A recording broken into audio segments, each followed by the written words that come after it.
ચોથા ક્રમેમાં સુનીતિને જ્યારે નમસ્કાર કરવા જાય છે, આ માએ પોતાના દીકરાને છાતીએ વળગાડ્યો છે, ભેટી પડી છે, એકદમ આંખમાંથી અશ્રુની ધારા વહી જાય છે. બેટા, તે ભગવાનના દર્શન કર્યા? બેટા, મને જોવા દે તારી આંખોમાં. દીકરા, તે આ આંખોથી પ્રભુના દર્શન કર્યા છે? બેટા, તે મારો ખોળો ધન્ય કર્યો. દીકરા, મેં તને જન્મ આપ્યો અને તે મને જન્મ મરણના ફેરામાંથી મુક્તિ અપાવી. આવો પુત્ર થવો જોઈએ. ભારતીય આદર્શ છે આ સ્ત્રીઓનો, માતાઓનો. સંતાન કેવું? આર્ય માતા મદાલસા પાત્ર કદાચ અજાણ્યું હશે તમારાથી. બહુ ભવ્ય પાત્ર છે મદાલસા. સંતાન પ્રાપ્તિ માટે એમણે તપશ્ચર્યા કરી. ભગવાન પોતે પ્રસન્ન થયા છે. વરદાન માંગ. તારે સંતાન જોઈએ છે ને? તથાસ્તુ. મદાલસા કે જે ઉભા રહો પ્રભુ, ઉતાવળ નહીં કરો વરદાન આપવામાં. મેં તપ કરવામાં ઉતાવળ નથી કરી, તમે વરદાન આપવામાં હેના ઉતાવળ કરો છો? વાહ. સંતાન આપો બરાબર છે, પુત્ર આપો, પણ કેવો? એવો પુત્ર આપો જે મારા પેટે જન્મ લે પછી એને ક્યારેય કોઈ સ્ત્રીના પેટે જન્મ લેવો જ ન પડે. આવો પુત્ર આપો. એક જન્મની અંદર જે મુક્તિ મેળવી લે, આવું સંતાન મને આપો. આ આદર્શ ભારતીય માતાઓનો, આ આદર્શ આર્ય અને વૈદિક કુળની સ્ત્રીઓનો, સનાતન ધર્મની માતાઓનો. હજારો વર્ષથી આ ભારતની સંસ્કૃતિ વહેતી આવી છે અને એના આપણે વંશજ છીએ. એના આપણે, ખરે તો એ છે આપણો પરિવાર. ધ્રુવ કે છે, બેટા, તે મને ધન્ય કર્યું. પછી તો ધ્રુવજી રાજા થયા, ઉંમર થઈ, વાનપ્રસ્થિ થયા, ગંગાજીના તટે તપશ્ચર્યા કરવા ગયા છે. આ પણ બહુ સમજવા જેવું છે. ધ્રુવ નાનો હતો, ભગવત દર્શન કરવાના હતા, ભક્તિ કરવાની હતી, ત્યારે નારદજીએ યમુના તટ બતાવ્યો. અને હવે જ્યારે મુક્તિ જોઈએ છે ત્યારે ગંગા તટે ગયા છે.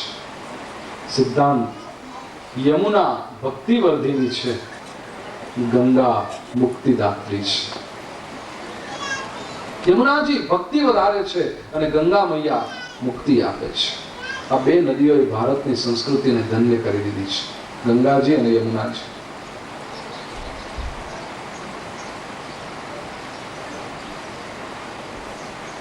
ગંગા તટે પહોંચે. હજી આજે પણ ધ્રુવાશ્રમ છે. સંતો તો વર્ણન કરે છે કે ગંગા નદીના તટે ધ્રુવજી ઉભા રહીને તપશ્ચર્યા કરવા લાગ્યા. ગંગાજી ત્યાંથી આવે વેગમાં, હિમાલયમાંથી. ખળ ખળ ખળ ખળ ખળ ખળ ખળ ખળ પ્રવાહ માતાનો. ધ્રુવજી થોડોક વખત ત્યાં બેઠા ને પછી ઉભા થઈને અંદર જંગલની તરફ જવા લાગ્યા. એ ગંગા મૈયાએ પૂછ્યું, બેટા, તું ક્યાં ચાલ્યો? ધ્રુવજી કહે છે, માં, આપનો શબ્દ બહુ થાય છે, આપના પ્રવાહનો જે અવાજ થાય છે, મારું ચિત્ત એકાગ્ર થતું નથી, હું થોડોક અંદર શાંતિમાં જાઉં છું. ગંગા કે, ક્યારે બેટા ઉભો રહે, હું શાંત થઈ જાઉં છું. ગંગાજી શાંત થઈ ગયા. ગંગાજીને થયું કે આવો દીકરો સેંકડો હજારો વર્ષોમાં એકાદ કોઈક મારા તટ પર આવીને તપશ્ચર્યા કરતો હોય અને હું ન થાઉં શાંત. ગંગાજી શાંત થઈ ગઈ. હજી આજે પણ તમે જાઓ, આ ધ્રુવાશ્રમ હરિદ્વાર ઋષિકેશથી આગળ છે. પછી તસ્મસ્તો ગંગાજીનો પ્રવાહ. પણ આટલો એક નાનકડો ટુકડો જમીનનો ધ્રુવાશ્રમની છે, અડધો એકર જમીન માંડ હશે ત્યાં. એટલામાં ગંગાજી શાંત. અને વળી પાછા આગળ જઈને તમે જુઓ તો પાછો ખળખળ ખળખળ ખળખળ પ્રવાહ. ધર્મમાં માનતા હો, ભક્તિનું અંતઃકરણનું હૈયું હોય તો કોઈ પ્રશ્ન નથી કે ગંગાજી પોતાના ભક્તને માટે શાંત થયા. પણ ધારો કે ધર્મમાં માનતા જ નથી, પ્યોર સાયન્ટિફિક વે થી જોવું હોય ને, તો પણ તમે આ જગ્યા જઈને જુઓ તો it is a geological Marvel. એક પ્રકૃતિના સૌંદર્ય તરીકે પણ તમે જુઓ કે આ કેવી રીતે બને છે. આશ્ચર્યજનક સ્થાન છે.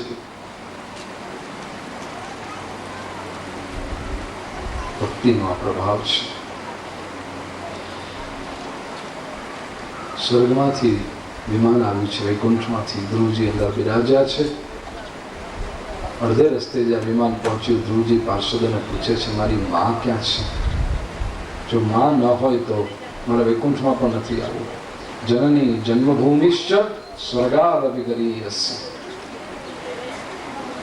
પાર્ષદો કહે છે, ધ્રુવજી આપના જેવો જેનો દીકરો હોય એ માને સદગતિ માટે રાહ જોવી પડે. તમારી માતાની સદગતિ તો ક્યારની થઈ ગઈ છે. સ્પષ્ટ લખ્યું છે ગ્રંથમાં, મૃત્યુના મસ્તક પર પગ મૂકી એની સીડી બનાવી અને ધ્રુવજીએ વૈકુંઠમાં પ્રવેશ કર્યો છે.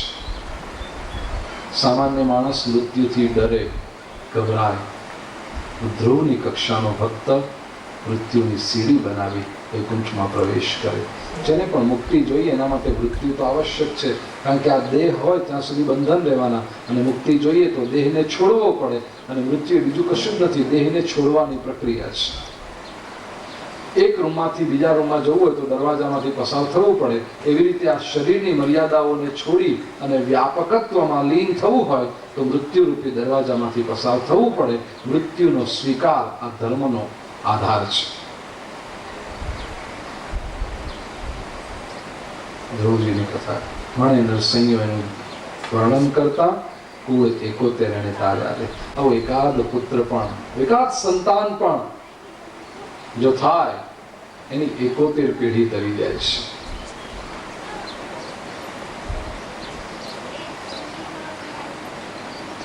ચતુર્થ સ્કંદના અંત તરફ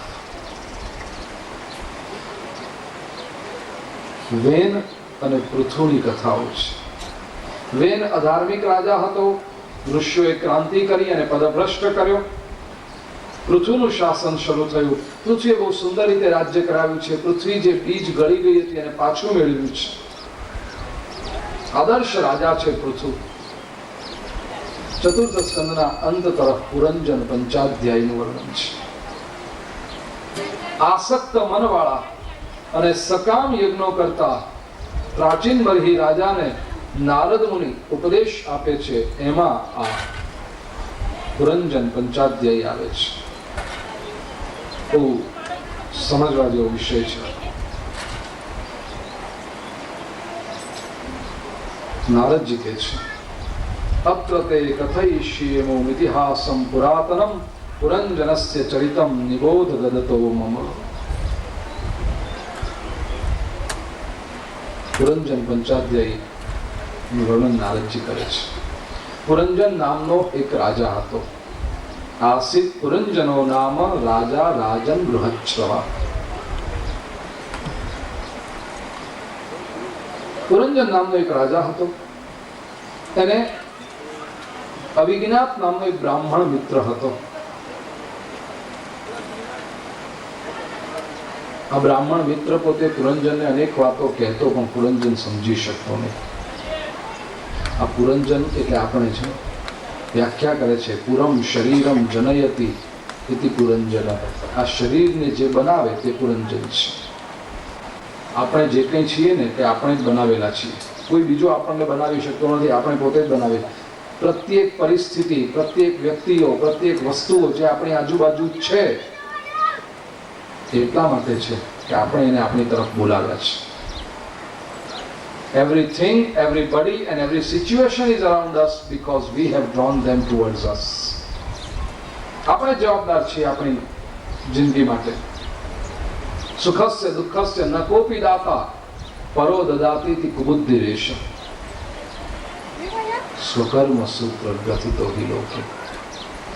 કોઈ બીજો મને આપી શકતો નથી સુખ દુઃખ. મારા પોતાના નિર્માણ કરેલા છે, મારા કર્મોને લીધે બધું આવીને મળ્યું છે. આ પુરંજન. અવિજ્ઞાત નામનો બ્રાહ્મણ મિત્ર. આ અવિજ્ઞાત એટલે ઈશ્વર મિત્ર છે આપણો. ભાગવતજીએ પરમાત્મા સાથેના અનેક સંબંધો બતાવ્યા છે. એમાં એક સંબંધ છે મિત્ર સંબંધ. ઈશ્વરને મિત્ર ગણો. ભગવાનથી ડરવાની જરૂર નથી. મોટા ભાગે ભગવાનની લોકો ઇમેજ એવી જ બનાવી, ભગવાન જાણે ઉપર સ્વર્ગમાં એક મોટી ખુરશી નાખીને બેઠો છે અને આમ પૃથ્વી પર જોયા કરે છે આપણને બધાને. અને જરાક કંઈ ભૂલ કરી દંડો બાજુમાં છે, ફટાક દઈને મારે છે દંડો. એને ભગવાન હવાલદાર છે. હોય ને આપણે જુઓ તમે ટ્રાફિક પોલીસના આરટીઓ વાળા હોય હવાલદાર, એ શું કરે? ખરેખર તો એનું કામ છે કે નિયમન કરવું. એ નિયમન ન કરે, ગુના શોધે. સિગ્નલ પાસે ઉભા રહેવું પડે એને ડ્યુટી પ્રમાણે તો, પણ એ ક્યાં જઈને ઉભો રહે? થોડોક આગળ એક ઝાડના થડની પાછળ સંતાઈને ઉભો રહે. એ કોક આવે છે, જરાક લાલ બત્તી થાય, લાલચમાં થાય કોઈ છે ને, નીકળી જાઉં, અને જેવો નીકળે કે ફૂલ તો બોલાવશે, ઇધર આવો, નિકાલો. કારણ કે જો ત્યાં ઉભો લાઈટ પાસે તો કોઈ જાતા જ નહીં, એને જોઈને જ ના જાત, તે જાણી જોઈને અંદર છુપાઈને ઉભો રહે. તો પણ લાગે ભગવાન પણ આવો છે કે છુપાઈને બેઠો છે, અને જરાક કંઈક આપણે ખોટું કરીએ, ભગવાન કહેશે લાવ આલો ફટકારે. ભગવાન કઈ ભ્રષ્ટ હવાલદાર નથી. તો ભગવાન મિત્ર છે, કૃપાળુ છે. નારાયણ કરુણામય શરણમ. કરુણાવાન છે પ્રભુ, મિત્ર છે. આ શબ્દો શ્રીમદ આદ્ય શંકરાચાર્યજીના છે. નારાયણ કરુણામય ષટપદીમાં અવિનય મુપનય વિષ્ણુ. કરુણાવાન છે પ્રભુ, મિત્ર છે. અને આ સંબંધ, આના માટે પણ પ્રયોગ કરું, તમને ખાતરી થાય કે ઈશ્વર આપણો મિત્ર છે. નક્કી કરો તમે કે પ્રભુ, મેં કથામાં સાંભળ્યું છે કે તું મારો મિત્ર છે. પ્રભુ, મેં એ પણ સાંભળ્યું છે કે મારે રોજ તારું સ્મરણ કરવું જોઈએ. ભગવાન, હું સંકલ્પ કરું છું, આવતીકાલથી હું રોજ એક માળા કરીશ. પ્રભુ, મારે કરવી જ છે માળા, મારું તારું સ્મરણ કરવું છે. પ્રભુ, અત્યાર સુધી મેં જીવનમાં જે ભૂલ કરી, મારે હું ભૂલી જઈશ. હવેથી મારે મારા જીવનને સુંદર બનાવવું છે. પ્રભુ, મને છે ને મોડા ઉઠવાની ટેવ છે, પછી બહુ દોડાદોડ થઈ જાય છે સવારે. મારે માળા કરવી છે. પ્રભુ, તું મારા પર એક કૃપા કરજે. તું મારો મિત્ર છે ને, મને કાલે સવારે તું બરાબર 6 વાગે ઉઠાડી દેજે. પ્રભુ, હું માળા કરીશ તારી. શ્રદ્ધાપૂર્વક જો પરમાત્માને આવું કહી અને રાત્રે સૂઈ જશો, બરાબર સવારે 6 વાગે આંખ ખુલી જશે. તમારો એલાર્મ ઘડિયાળ બગડી જાય, કોઈ 2 જણને કહ્યું કે ઉઠાડજો, તે લોકો ઊંઘતા રહી જાય, બધું જ થાય, પણ ભગવાન શાદ વદત તદા મૂર્ખોસ્મિતિ જ્વર ઇવ મદો મે વ્યપગત. ધીરે ધીરે પછી હું જેમ સત્સંગમાં જવા લાગ્યો, બુદ્ધજન સકાશાદ વદત, જ્ઞાનીઓના સંપર્કમાં હું આવવા લાગ્યો, એમની વાતો જેમ હું સાંભળવા લાગ્યો, ત્યારે મને ધીરે ધીરે થયું કરે તદા મૂર્ખોસ્મિતિ, અરે હું તો મૂર્ખ છું. જ્વર ઇવ મદો મે વ્યપગત, જે માણસને પરસેવો છૂટે ને તાવ ઉતરી જાય, આવી રીતે મારો અહંકાર ચાલ્યો ગયો. સત્સંગ અહંકારનો નાશ કરે છે.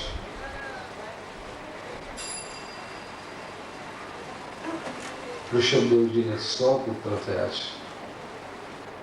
એમાંના એક એટલે ભરતજી.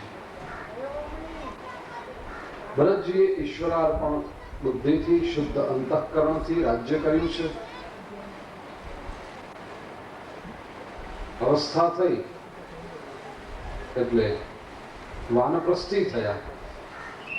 જંગલમાં ગંડકી નદીને કિનારે એમણે એક નાનકડો આશ્રમ બાંધી ઉપાસના શરૂ કરી છે, વાનપ્રસ્થી તરીકે. જેમણે નેપાળની યાત્રા કરી હશે ને, એમને ખબર છે કે નેપાળમાં ભગવાન પશુપતિનાથના મંદિરની પાછળ ગંડકી નદી વહે છે. ઉપાસના શરૂ કરી છે. બહુ વિશાળ પ્રવાહ ગંડકી નદીનો એ કાળમાં તો. ત્યાં આગળ ભરતજીએ આશ્રમ બાંધ્યો છે. એક બીજી વાત કહી દઉં, શ્રીમદ ભાગવતમાં વાનપ્રસ્થ ધર્મનું બહુ મહત્વ છે. ગૃહસ્થાશ્રમનું વર્ણન છે ચોક્કસ, જેમણે ગૃહસ્થાશ્રમ નિભાવ્યો છે બહુ સુંદર રીતે નિભાવ્યો છે, પણ જેવો ગૃહસ્થાશ્રમ પૂરો થયો કે વાનપ્રસ્થ તરત લઈ લીધો છે. આ ભારતીય સંસ્કૃતિનું બહુ મહત્વનું પરિબળ છે. અને તેથી તમે જોશો તો શ્રીમદ ભાગવતમાં પારિવારિક સંઘર્ષો બહુ દેખાતા નથી. કૌટુંબિક ઝઘડાઓની વાત ભાગવતમાં નથી. વિચાર કરો, ભાગવતની અંદર દ્રષ્ટાંત માટે કોઈ કહેતો હશે વસ્તુ જુદી છે, પણ ભાગવતની અંદર સાસુ વહુને ના બન્યું કે દીકરાને બાપને ના બન્યું, આવું ભાગવતમાં નહીં દેખાતા. જેને પારિવારિક કલહ કહીએ છીએ આપણે, ભાગવતમાં છે જ નહીં. કેમ? એનું કારણ કે સંઘર્ષ ઉભો થાય ને એ પહેલા જ એના કારણને દૂર કરવામાં આવતું. 50 વર્ષની ઉંમર થાય, 51 વાનપ્રસ્થિ થયા, એ તરત જ એ વાનપ્રસ્થિ જંગલમાં જઈને રહે. પછી કલહ થાય ક્યાં? કોની હાથે થાય? કલહ કરવાનો પ્રશ્ન નથી. આપણે બધા કલહ કેમ વધવા માંડ્યા? એનું કારણ કે આપણે સંસ્કૃતિનો છેદ ઉડાડી દીધો. નીકળે જ નહીં ઘરની બહાર. હું તો મશ્કરીમાં કહું છું કે મુંબઈમાં જગ્યાઓના ભાવે વધી ગયા એનું કારણ આપણે વાનપ્રસ્થિ નથી થતા. જોયા જ કરે, જગ્યા જોઈએ જોઈએ જોઈએ જ. ને પછી આપણી વૃત્તિ કે અહીંયા એક છે કે બીજો પણ અહીંયા જ જોઈએ, ત્રીજો પણ અહીંયા જ જોઈએ. તેથી ભાવ આપણે બધું કર્યું. અને કે છોકરાઓ મોટા થયા ને એટલે જગ્યા જોઈએ.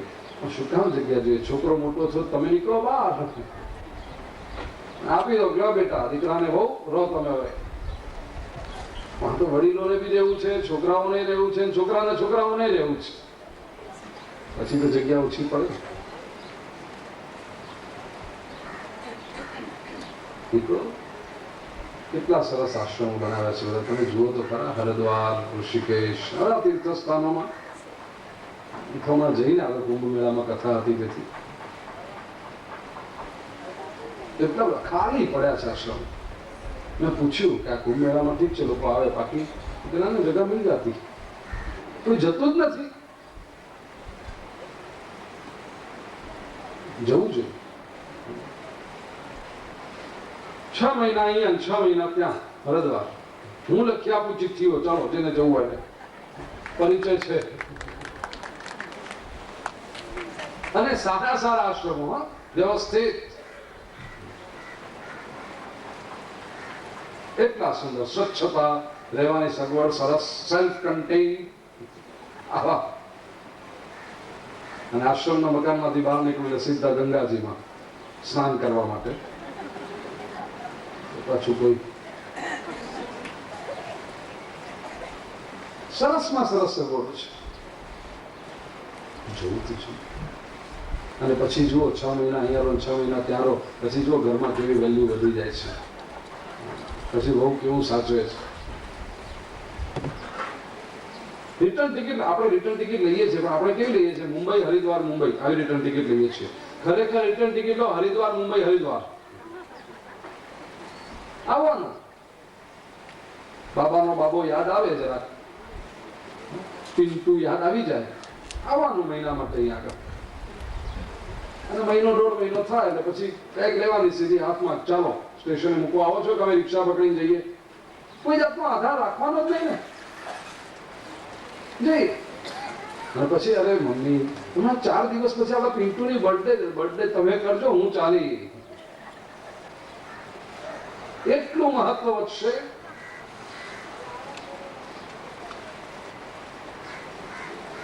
વિચાર હતો આની પાછળ. વાનપ્રસ્થ, ભરતજી પોતે વાનપ્રસ્થિ થયા છે. ગંડકી નદીને કિનારે નાનકડો આશ્રમ બાંધીને રહેવા લાગ્યા છે. એક દિવસની વાત, સવારના પહોરમાં ભરતજી ગંડકી નદીમાં કમરબુડ પાણીમાં ઉભા રહીને સૂર્યને અર્ઘ્ય આપી રહ્યા છે. આ કમરબુડ પાણીમાં ઉભા રહીને સૂર્યને અર્ઘ્ય આપવો એક બહુ સુંદર ઉપાસના છે. તાત્વિક દ્રષ્ટિએ કહું તો જે પંચમહાભૂતમાંથી આપણો દેહ બન્યો છે, પૃથ્વી, જલ, તેજ, વાયુ અને આકાશ, આ પંચ મહાતત્વોમાંથી આપણો દેહ બન્યો. એ 5 મહાતત્વોની સાથે આપણે સીધા સંપર્કમાં હોઈએ છીએ. We are in direct contact with these 5 great elements.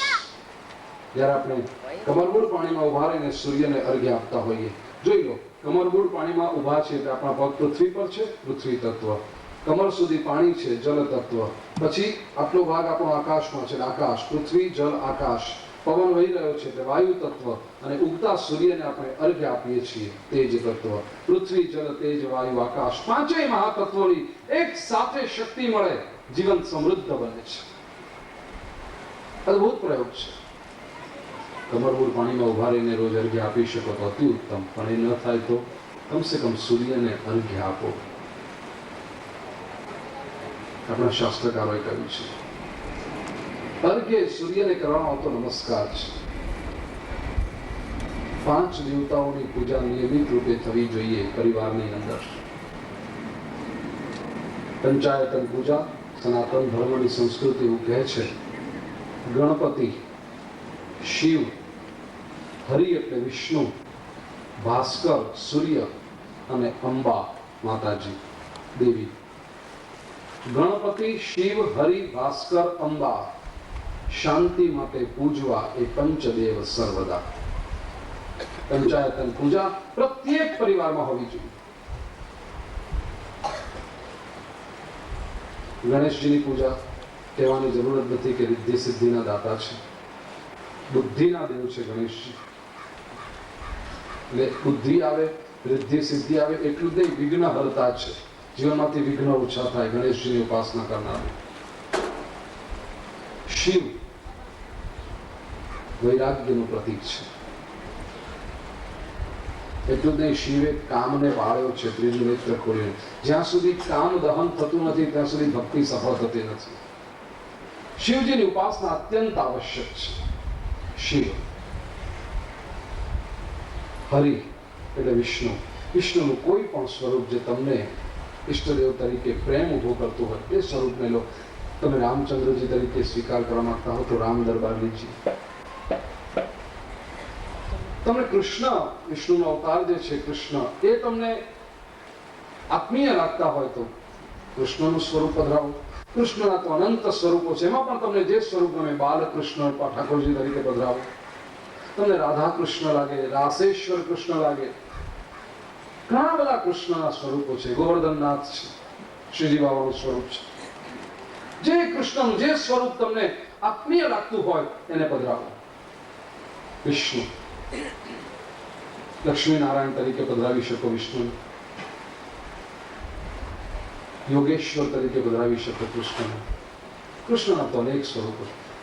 Ganpati, Shiv, Hari, Bhaskar, સૂર્યની પૂજા કરો રોજ. અને અંબા, અંબા માતા એટલે શક્તિ. શક્તિના પણ દેવીનું સ્વરૂપ. કોઈ પણ ઘરમાં દેવીની પૂજા થવી જ જોઈએ, શક્તિની ઉપાસના થવી જ જોઈએ. પછી શક્તિને તમે માતાજીને કુળદેવી તરીકે ઉપાસના કરી શકો. આપણા શાસ્ત્રોમાં તો કુળદેવી પ્રત્યેક કુળની હોય એની આરાધના. યમુનાજી એને શક્તિ તરીકે ઉપાસના કરી શકો, યમુના મૈયાની. લક્ષ્મીજીનું સ્થાપન કરી શકો દેવી તરીકે. માં છે તો જોઈએ જ ને, આરાધના કરો. ગણપતિ, શિવ, હરિ, ભાસ્કર, અંબા. સૂર્યની રોજ પૂજા કરો. સૂર્યની મૂર્તિ ઘણા લોકો પધરાવે છે, ઠીક છે, પણ સૂર્ય તો સાક્ષાત દેવ છે. રોજ સૂર્યને વંદન કરો. સૂર્ય આપણી પાસે કશું જ માંગતો નથી, માત્ર નમસ્કાર માંગે છે. સંસ્કૃતમાં એવું કહ્યું છે નમસ્કાર પ્રિયો ભાનુ, જલધારા પ્રિયો શિવ, અલંકાર પ્રિયો કૃષ્ણ, બ્રાહ્મણા મોદક પ્રિય. નમસ્કાર પ્રિયો ભાનુ. સૂર્યને માત્ર નમસ્કાર જોઈએ બસ. તમે સૂર્યનારાયણની આગળ ઉભા રહીને વંદન કરો ને, સૂર્યનારાયણ એટલા બધા આશીર્વાદ વરસાવી દે છે. નમસ્કાર પ્રિયો ભાનુ, જલધારા પ્રિયો શિવ. શિવજીને જળની ધારા, એક લોટો જળ ચડાવ્યું કે ભોળિયો મહાદેવ પ્રસન્ન પ્રસન્ન. સવારે જોયું ને આપણે, જલધારા પ્રિયો શિવ. અલંકાર પ્રિયો કૃષ્ણ. કૃષ્ણને અલંકારો ગમે છે. ઠાકોરજીને તો જેટલા લાભ લેનાવો એટલા ઓછા. અલંકાર પ્રિયો કૃષ્ણ. અને બ્રાહ્મણા મોદક પ્રિય. શીખવા જેવું છે બ્રાહ્મણો પાસેથી, પણ મશ્કરી નથી કરતો. હું પોતે બ્રાહ્મણ છું, મશ્કરી કરવાનો મને અધિકાર જ નથી. બ્રાહ્મણને ભોજન કરતો જોવો ને, ઇટ્સ અ ટ્રીટ. એટલો શાંતિથી ભોજન કરતા હોય. અને બીજું બ્રાહ્મણ પાસેથી શીખવા જેવું છે, ભોજન પછીનો વિશ્રામ એ પણ ગુરુદેવ પાસેથી શીખવાનું. તમે ઘરમાં કોઈ પૂજા કરો ને આખા દિવસની નવચંડી કે એવું કંઈ કર્યું હોય, સવારે 9 થી 12 કે 12:30 1 વાગ્યા સુધી પૂજન ને બધું ચાલે, અગ્નિ સ્થાપન થઈ જાય, પછી ફલાહારનો ટાઈમ રાખ્યો હોય ગુરુદેવ હોય, 8-9 બ્રાહ્મણો આવ્યા હોય તમારે ત્યાં એક દિવસ માટે, બપોરે ફરાળ કરો અને તમે હજી તો બપોરના પાછો 2-2:30 વાગે યજ્ઞની તૈયારી શરૂ કરવાની છે, પણ અડધો કલાક હોય ને, તમે જોજો તમારા ઘરનો કોઈ ખૂણો તમને ખબર નહીં હોય પણ એ બ્રાહ્મણ શોધી કાઢે, ત્યાં આગળ જરા રાખેલો ગમછો હટાવી લંબાવી દે. મોટી યોગ્યતા છે બ્રાહ્મણો પાસે, શીખવાનું છે સમાજે. એ તો કેટલા નખરા હોય સુવાના, તો મને આમ જોઈએ, મને પેલું જોઈએ. આ જરા ઓશિકું બદલાયું ને એટલે ઊંઘ નહીં આવી, પણ રોજ ઓશિકા બદલાય છે. લક્ઝરી છે આ પણ, સુઈ શકવું ગમે ત્યારે. યાદો સૂર્યને રોજ અર્ઘ્ય આપવો એક ઉપાસના છે. ગઈકાલે એક આરાધના મેં બતાવી હતી, સંધ્યા દીપ. આજે એક બીજી આરાધના બતાવું છું જેનું મન બહુ ચંચળ રહેતું હોય, વેવરિંગ માઇન્ડ, નિર્ણયો ન કરી શકાતા હોય, અથવા તો લઘુતા ગ્રંથિ મનમાં ઘર કરી ગઈ હોય, હું તો કઈ છું નહીં, મારાથી કઈ થાય નહીં, આ કેમ થશે બધું કામ ને આ બધું જયારે લાગતું હોય તો સૂર્યનારાયણની આરાધના કરો. રોજ સવારે નિયમ લઈ લો, સૂર્યને અર્ઘ્ય આપવો, ઉગતા સૂર્યના દર્શન કરો. અખંડ 6 મહિના સુધી જો આ નિયમ પાળી શકાશે ને, વ્યાસપીઠ પરથી વચન આપું છું, મન મજબૂત થઈ જશે, નિર્ણય શક્તિ મજબૂત થઈ જશે. સૂર્યની ઉપાસના મનુષ્યને આપે છે. વિજ્ઞાને પણ પુરવાર કર્યું છે કે બાલ સૂર્યની કિરણોની અંદર લાખો ટન એનર્જી હોય છે. ગુમાવી દઈએ છીએ આપણે.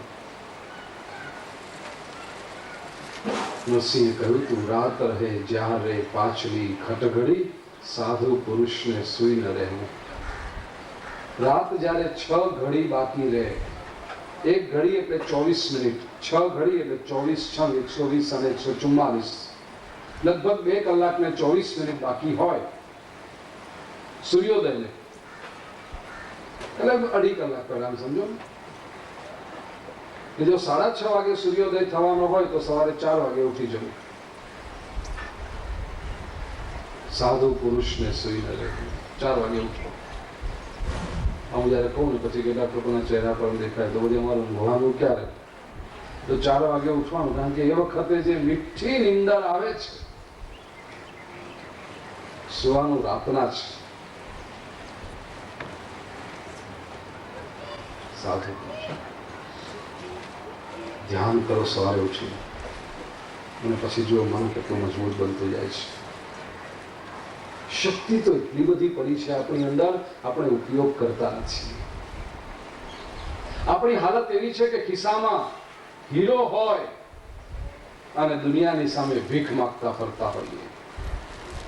અનંત શક્તિ આપી રાખી છે. આપણા શાસ્ત્રોએ તો કહ્યું છે, હવેના વૈજ્ઞાનિકો પણ કહે છે કે પ્રત્યેક મનુષ્યની અંદર અનંત શક્તિ છે, ઉપયોગ જ નથી કરતી. બુદ્ધિ કેટલી છે. મનોવિજ્ઞાને કહ્યું કે મનના જો 10 ભાગ કરવામાં આવે તો 1 ભાગ મન છે તે કોન્શિયસ માઇન્ડ છે, અને 9 ભાગ મન છે તે સબકોન્શિયસ માઇન્ડ છે. 10% મન, રૂપિયામાંથી 10 પૈસા જ આપણે મનનો ઉપયોગ કરીએ છીએ. 90 પૈસા તો એમના એમ જ, 90% મન તો એમનું એમ જ પડ્યું રહે છે, ઉપયોગ જ નથી કરતા. બીજી રીતે કહું તો મન એક એટલો વિશાળ મહેલ છે કે એનો માત્ર આપણે જો 10 ઓરડા હોય ને તો એક જ ઓરડો આખી જિંદગી વાપરીએ છીએ, બાકીના 9 રૂમ તો અંધારામાં જ પડ્યા છે, વાળ્યા જોડ્યા વગરના. કચરો ભેગો થયા કરે છે, જાળા બાજા કરે છે એની અંદર, અને એમાં જે જાળા બાજે છે, એમાં જે કચરો ભેગો થાય છે, એ બધી તકલીફો પછી આ એક રૂમમાં જ્યાં આપણે રહીએ છીએ એને પણ થાય છે. કારણ કે સબકોન્શિયસમાં જે તકલીફો બધી કોન્શિયસમાં આવવાની જ છે. અને આ સબકોન્શિયસને પકડવાનો પ્રયત્ન, સબકોન્શિયસને જાણવાનો પ્રયત્ન 2 ક્ષેત્રમાં થઈ શકે. એક સ્વપ્નના ક્ષેત્રમાં અને બીજું ધ્યાનના ક્ષેત્રમાં. આપણને જે સ્વપ્ન આવે છે એ સબકોન્શિયસ માઇન્ડનું પરિણામ છે. સુષુપ્ત મનમાંથી આ બધા સ્વપ્ન આવતા હોય છે. એ સ્વપ્ન ઘણી વખત કેવા વિચિત્ર લાગે આપણને, કંઈ ધમધડો જ ના હોય, પણ એ ધમધડા વગરનું બધું સુષુપ્ત મનમાં છે, કે જે છે એવું બહાર આવે છે સ્વપ્નની અંદર. અને બીજો પ્રયોગ છે સુષુપ્ત મનમાં પ્રવેશવાનો, એ છે ધ્યાનનો પ્રયોગ. ફરક એ છે કે સ્વપ્નાવસ્થામાં સુષુપ્ત અવસ્થામાં શું ચાલે છે ખબર પડે છે, પણ આપણા કંટ્રોલ બહારની વાત છે. સ્વપ્નમાં આપણા હાથમાં હોતું નથી કે લાવો સુષુપ્ત મનમાંથી આ આપણે જોઈએ, આપોઆપ થઈ જાય છે. જ્યારે ધ્યાનમાં એ આપણા કંટ્રોલની વાત છે કે આપણે સુષુપ્તની અંદર પ્રવેશ કરીએ છીએ. અને તેથી બધી ખબર પડતી જાય. એ સાફસૂફ કરવાની હોય તો એની પણ ખબર પડતી જાય, એનામાંથી જે ઉપયોગમાં લેવાનું હોય તો એ પણ ખબર પડતું જાય. રોજ સવારે વહેલા ઉઠીને ધ્યાન કરો, સૂર્યની ઉપાસના કરો. ભરતજી સૂર્યને અર્ઘ્ય આપી રહ્યા છે. પહેલો અર્ઘ્ય આપ્યો, બીજો અર્ઘ્ય આપ્યો, ત્રીજો અર્ઘ્ય જ્યાં લેવા જતા હતા ત્યાં હાથમાં વજન લાગ્યું. ભરતજીને થયું પાણીનું વજન આટલું. જોયું એક તરતનું જન્મેલું હરણનું બચ્ચું છે. પાણીમાં હરણ કેવી રીતે હોય? નજર કરી આજુબાજુ, ખ્યાલ આવી ગયો. એ ગર્ભિણી હરણી પાણી પીવા માટે નદીના કિનારે આવી હતી. પૂરા માસનો ગર્ભ હતો. પાછળ કોઈક સિંહે ત્રાળ પાડી, એટલે હરણ આમે ગભરું પ્રાણી છે, એને એકદમ ડરી ગઈને પાણીમાં પડતું મૂક્યું. ગભરાટમાં માતાને પ્રસવ થઈ ગયો. માતા હરણી તો મૃત્યુ પામી, પણ તરતનું જન્મેલું હરણનું બચ્ચું જળના પ્રવાહમાં તણાતું ભરતજીના હાથમાં આવ્યું. ત્રીજો અર્ઘ્ય આપવો બાજુએ રહ્યો. ભરતજીને કહ્યું કે આ જીવને તો બચાવવું પડશે. ત્રીજો અર્ઘ્ય આપવાનો રહી ગયો. ભરતજી હરણના બચ્ચાને લઈને બહાર આવ્યા છે. સુખદેવજી વર્ણન કરે છે, રાજન પરીક્ષિત, પ્રથમ દ્રષ્ટિએ પરોપકારનું લગતું આ કાર્ય પણ ભરતજીની મુક્તિને 3 જન્મારા પાછું ઠેલનારું, 2 જન્મારા પાછું ઠેલનારું થયું છે. પરીક્ષિતે પ્રશ્ન પૂછ્યો, જેવો આપણને પણ થાય પ્રશ્ન કે આપણે એક સારું કામ કર્યું, એક જીવની રક્ષા કરી, તો એ મુક્તિ ફેલાઈ જાય, પાછી પોસ્ટપોન થઈ જાય. હા, કેમ? એનું કારણ છે કે ભરતજીએ હરણને બચાવ્યું ખરું, પણ પછી એમને એ હરણના બચ્ચા સાથે આસક્તિ નિર્માણ થઈ. પછી તો ભરતજી પરમાત્માની સેવા કરવા બેઠા હોય તો એને પેલું હરણનું બચ્ચું જ યાદ આવે કરે. ભગવાનને સ્નાન કરાવતા વખતે એને યાદ આવે કે પેલું હરણનું બચ્ચાને કોઈ નવડાવ્યું હશે કે નહીં. ભગવાનને સામગ્રી ધરાવે ત્યારે એમને યાદ આવે કે પેલા હરણના બચ્ચાને કોઈ જમાડ્યું હશે કે નહીં. ધીરે ધીરે ધીરે મનમાંથી ઈશ્વરના વિચારો ઓછા થતા ગયા, હરણના વિચારો વધતા ગયા. મૃત્યુની ક્ષણે પણ હરણ જ યાદ આવ્યું. બીજો જન્મ હરણ યોનિમાં થયો. શાલગ્રામ ક્ષેત્રમાં ભરતજીએ હરણના કોળિયામાં કાળની પ્રતીક્ષા કરી, કારણ કે યોગના બળથી આગલો જન્મ યાદ હતો. પછીનો જે જન્મ થયો બ્રાહ્મણનું કોળિયું મળ્યું. ભરતજીએ નક્કી કર્યું, બસ આ છેલ્લો જન્મ, હવે કોઈ ભૂલ કરવી જ નથી. કારણ સર્વારંભાય દોષેણ, જે રીતે અગ્નિ ધુમાડાથી ઘેરાયેલો હોય છે એવી રીતે કોઈ પણ કાર્ય તમે કરો, કાર્યનો આરંભ કરો એટલે એમાં કોઈક ને કોઈક દોષ તો રહેવાનો છે. એટલું જ નહીં, તમે કર્મ કરો એટલે કર્મ સાથે સંગ ઉભો થાય, કર્મ સાથે સંગ ઉભો થાય એના કરતા વધારે એના ફળ સાથે સંગ ઉભો થાય, આસક્તિ નિર્માણ થાય. પરિણામે બંધનો શરૂ થઈ જાય. ભરતજી કહે છે કે આ છેલ્લો જન્મ. એમણે પોતાના તરફથી બધા જ કર્મોનો આરંભ કરવાનો બંધ કરી દીધો. કોઈ કર્મનો આરંભ કરે જ નહીં. બીજો કે એ પ્રમાણે કરી આપે. કોઈ કે આ ટોપડો ઉપાડીને ત્યાં મૂકી આપો તો મૂકી આપે. કોઈ કે મારા ખેતરમાં મજૂરી કરવા ચાલો તો જાય. સાંજ પડે પેલો પૈસા આપે તો લઈ લે, ના આપે તો ભરતજી એની પાસે માગે નહીં. ભરતજી એમ વિચારે કે મારે કોઈક જન્મમાં એને ચૂકવવાના છે, આ ચૂકવાઈ ગયા. પોતે કશું માગે નહીં. ગામ લોકોને તો મજા પડી ગઈ, એમને થઈ ગયા તો કઈ માંગતો જ નથી, આ તો જળ છે સાફ. લોકો જળ ભરત કહીને બોલાવવા લાગ્યા. પણ ભરતજી ખરેખર જળ નહોતા, પરમ જ્ઞાની હતા. વેદાંતની બહુ ઊંચી કક્ષા, સાક્ષી ભાવ, એમાં ભરતજી રહ્યા હતા.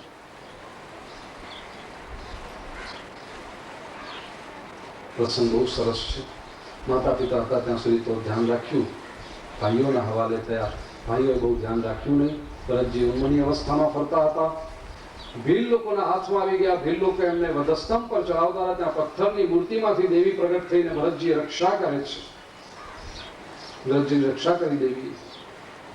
ત્યાંથી નીકળી ભરતજી જતા હતા. અગત્યનો પ્રસંગ, રહુગણ રાજા પાલખીમાં બેસી કપિલ મુનિના આશ્રમ તરફ વિદ્યા પ્રાપ્તિ કરવા માટે જઈ રહ્યા હતા.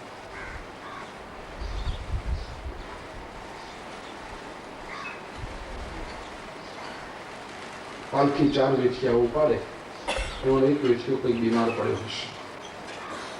રાજાના સૈનિકો વેઠિયો શોધવા નીકળ્યા. ભરતજી જતા જંગલમાંથી એમને જોયા. ઉન્મની અવસ્થા, ભરતજીનું અલમસ્ત શરીર. રાજાના માણસોને થયું કે આ વેઠિયો સારો છે. ચલો, ભરતજી કે ચલો, કોઈને નાદ નહીં પાડવાની. પાલખી પાસે આવી કહ્યું, ઉઠાવો इसको, ચલને લગો. ભરતજી પાલખી ઉઠાવી ચાલવા લાગ્યા. ચાલતી વખતે ભરતજીનો નિયમ તે જમીન પર જોઈને ચાલે. કોઈ જીવ જંતુ, કીડી મકોડો કેવું આવે એટલે ભરતજી કૂદકો મારે. ભરતજી કૂદકો મારે એટલે પાલખીમાં બેઠેલા રાજાને આંચકો લાગે.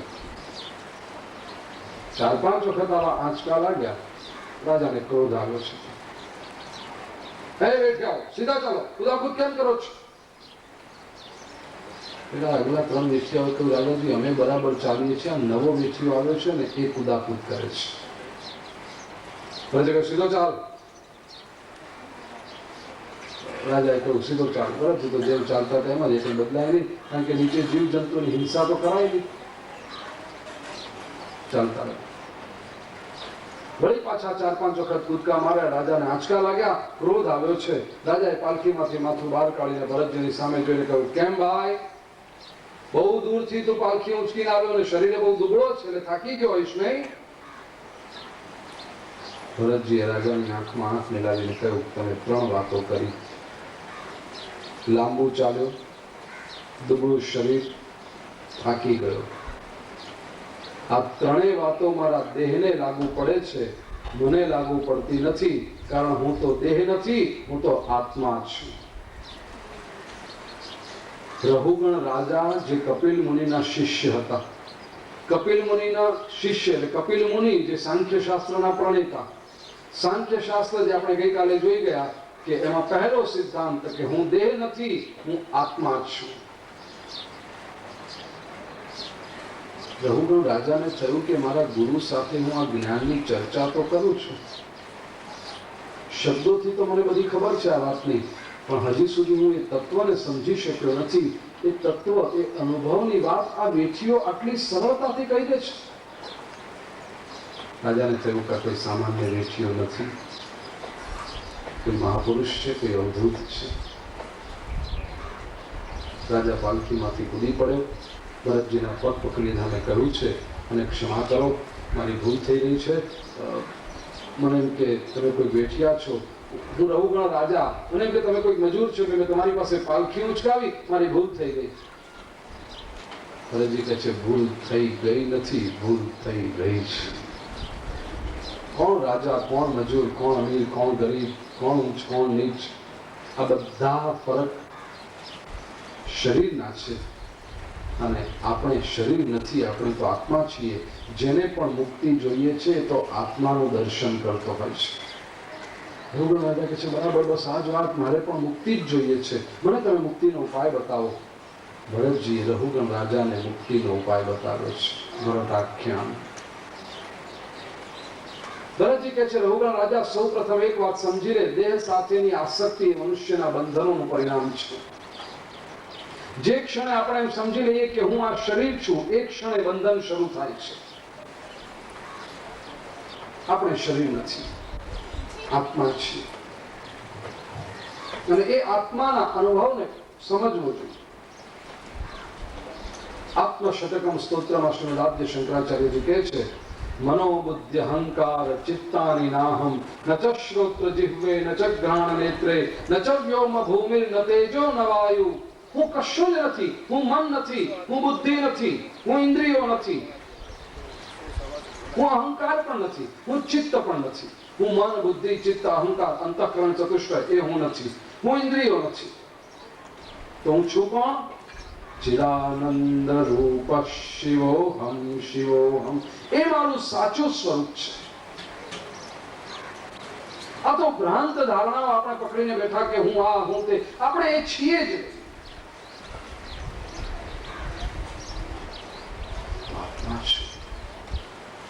અને એને પણ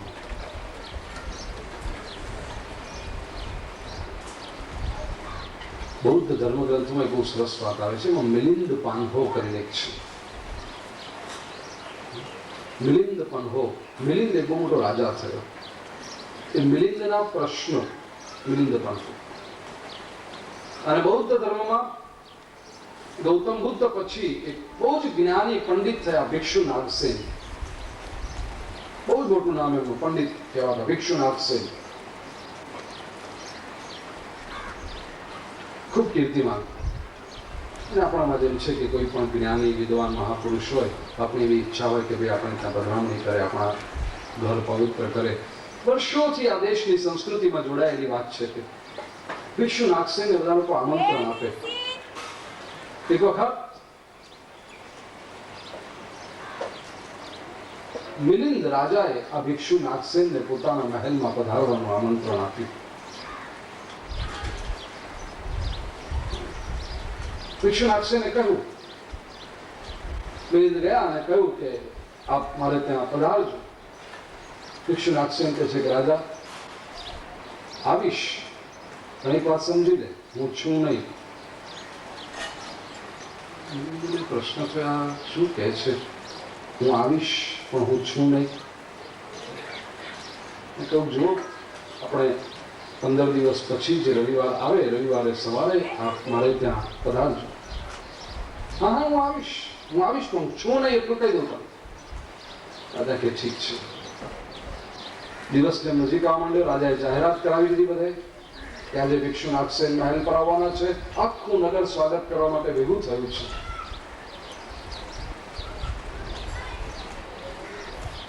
4-5 દિવસ બાકી હતા એ રવિવારના. રાજાને પેલું ખબર ન પડી કે આ ભિક્ષુ નાગસેને જે કહ્યું છે કે આવીશ પણ એક વાત સમજી લે, હું છું નહીં. કે આ સાધુ માણસ ખબર નહીં ક્યારે ક્યાં નીકળી જાય. 4 દિવસ પહેલાથી રાજાએ પોતાના 2 સૈનિકોને ભિક્ષુ નાગસેનને ત્યાં મોકલી આપ્યા. એ સૈનિકોએ કહ્યું કે ભિક્ષુ આપને ખબર છે ને, રાજા મિલિંદને ત્યાં આપણે જવાનું આમંત્રણ સ્વીકાર્યું છે રવિવારે સવારે.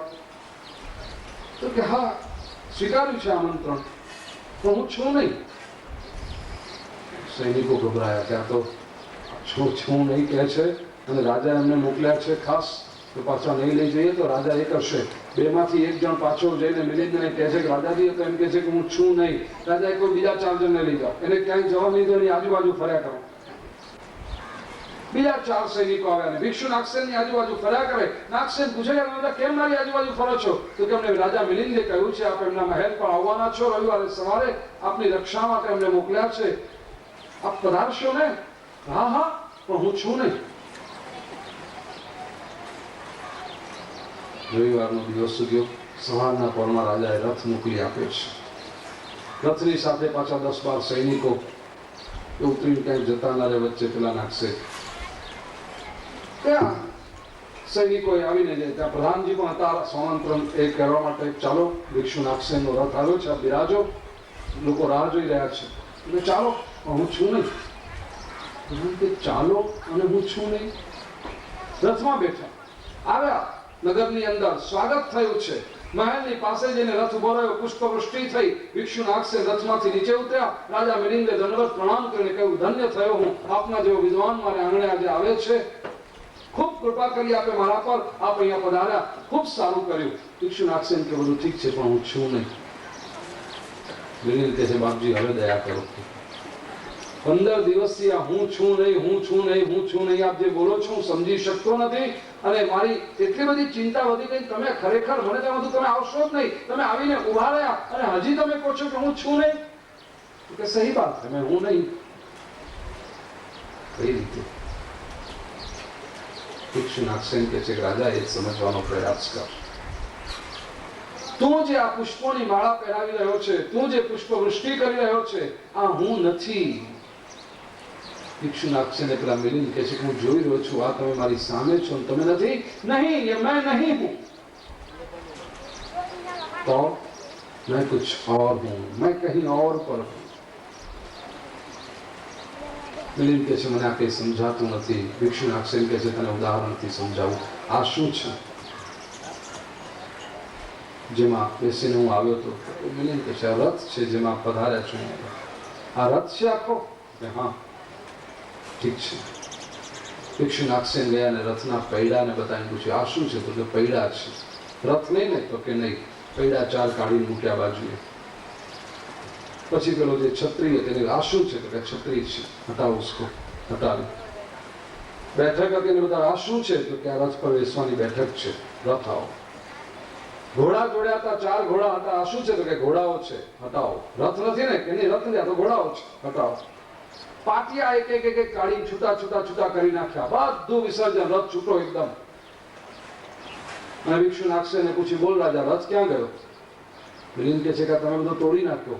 ભિક્ષુ નાગસેન કે રાજા ખોટું નહીં બોલ. મેં જે વસ્તુ કાઢી ત્યારે તને સ્પષ્ટ પૂછ્યું તો આ શું છે? મેં કહ્યું તું, તમે કીધું પહેલું પૈડા છે, એ રથ નહોતા. એટલે મેં કહ્યું હટાવો. છત્રી છે કરીને હટાવ્યું. બેઠક હતી તેને હટાવી. ઘોડાઓને હટાવ્યા, સ્ત્રૂને હટાવ્યા, પાટિયાઓને હટાવ્યા. મિલિંદ કે છે પણ બાપજી તમે કેમ આમ કરો છો? આ બધું મળીને તો રથ બને ને. ભિક્ષુ નાગસેન કે છે બરાબર રાજા, પૈડા એ રથ નથી, છત્રી એ રથ નથી, ઘોડા એ રથ નથી, લગામ એ રથ નથી, બેઠક એ રથ નથી, પણ એ બધું ભેગું મળી અને રથ બનતો હોય છે. એવી રીતે આ હાથ, પગ, આંખ, નાક, કાન, આ ઇન્દ્રિયો એ હું નથી. એ ઇન્દ્રિયોનો બધો શંભુ મેળો ભેગો મળે અને આ શરીર રચાય. એને તું ઓળખે છે કે આ ભિક્ષુ નાગસેન, પણ હું છું નહીં. હું તો આત્મા જ છું અંદરનો, જેની શક્તિથી બધું ચાલે છે. આત્મા એ શરીરની અંદર રહેલી શક્તિ છે. આ શક્તિને કેમ ઓળખવી? એક સામાન્ય દ્રષ્ટાંતથી સમજી શકાય. પથ્થર પડ્યો હોય ને, આ પથ્થરને કોઈ છોકરો, કોઈ વ્યક્તિ ઉપાડીને આમ ફેંકે પથ્થરને. પથ્થર પોતે જળ છે. પથ્થરની અંદર કોઈ શક્તિ નથી, જળ છે પોતે. પણ જેણે એને શક્તિ આપી છે, જેણે આ પથ્થરને ગતિ આપી છે, એ પ્રમાણે પથ્થર થોડોક દૂર જાય છે. અને જેટલી શક્તિ આપી છે એટલો પથ્થર દૂર જઈ પછી પડે પાછો નીચે. મર્યાદિત ગતિ છે. એ પથ્થરને ગતિ આપી આ વ્યક્તિએ. એવી રીતે આપણું આ શરીર છે ને, એ પણ જડ છે. જે કઈ અંદર ચેતના દેખાય છે તે આત્માની ચેતના છે. એ પણ શરીરની પોતાની ચેતના નથી. આ અંદરથી આત્મા જયારે ચાલ્યો જાય છે એટલે શરીર તો પથ્થર જેવું જડ થઈને પડ્યું રહે છે. રાખના રમકડા મારા રામે રમતા રાખ્યા. તો એ આપણું અસલી સ્વરૂપ છે. એ આત્માને ઓળખો, આત્માનો પરિચય પામો. અને જ્યાં સુધી આત્મા તત્વનો પરિચય થતો નથી ત્યાં સુધી જીવનનો આનંદ આવતો નથી. આજે મને કે તમને જો જીવનમાં કંટાળો આવતો હશે, જીવનમાં કંઈક અધૂરપ લાગતી હશે, જીવનમાં કંઈક અપૂર્ણતા લાગતી હશે, આ બધાનું કારણ એક જ છે કે આપણે આત્મા તત્વને સમજ્યા નથી. જ્યાં લગી આત્મા તત્વ ચીન્યો નહીં ત્યાં લગી સાધના સર્વ જૂઠી. માનુખા દેહ તારો એમ એળે ગયો, માવઠાની જેમ વૃષ્ટિ ઉઠી. દરેક સાધનાનું અંતિમ લક્ષ્ય એ જ હોવું જોઈએ, આત્મ તત્વનો પરિચય. ભરતજીએ જ્ઞાન આપ્યું છે, ભવા કવિનું વર્ણન કર્યું છે. સુખની શોધમાં ભટકતા લોકો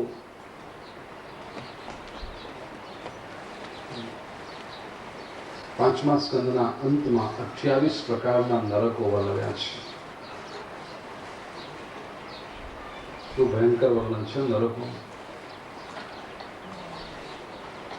રૌરવ, મહારૌરવ, તમિશ્ર, અંધતા મિશ્ર, કુંભીપાક, નરકો છે.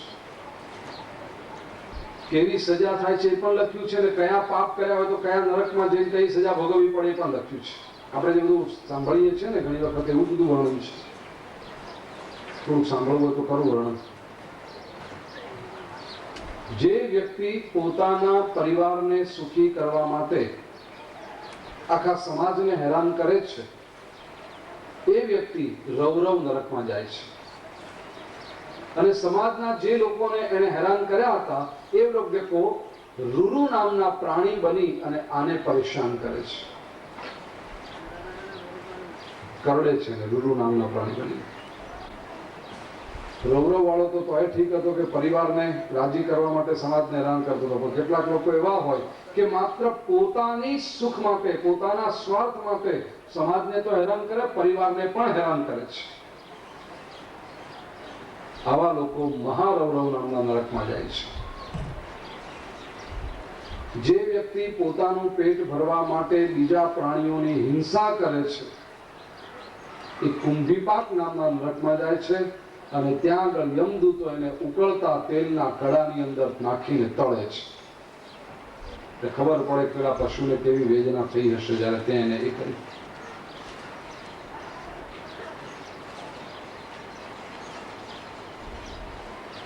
વર્ણન સાંભળીને કમકમા ઉભા થઈ જાય, એમ થવા માંડે. અને અત્યાર સુધી આપણે ક્યાંક આવ્યા હોઈશું કે નહીં મને ખબર નથી, પણ જો 28 નરકના વર્ણન વાંચું ને તો ક્યાંક ને ક્યાંક આપણે ફિટ થઈ જઈએ. ડર લાગે એવું વર્ણન છે. વર્ણન પૂરેપૂરો કરીશ તો રાતના ખાવાનું નહીં ભાવે,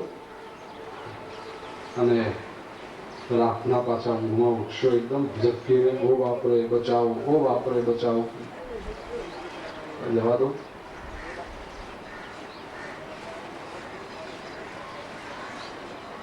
ગુજરાતમાં એક કહેવત છે કે જે ગામ જવું નહીં એ ગામનું નામ શું કામ લેવું. વાત સાચી. આપણે ક્યાં નરકમાં જવું છે? આપણે વર્ણન સાંભળવાની જરૂર શું છે?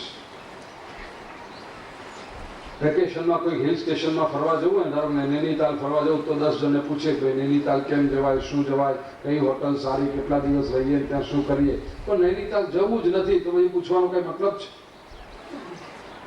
આપણે ક્યાં નરકમાં જવું છે? કોઈને જવું હોય હાથ ઊંચો કરે તો વર્ણન કરું. જે ગામ જવું નહીં એ ગામનું નામ લેવું નહીં. પંચમ સ્કંદને વંદન કરીએ. છઠ્ઠા સ્કંદના પ્રારંભમાં પરીક્ષિત રાજા શુકદેવજીને પ્રશ્ન કરે છે,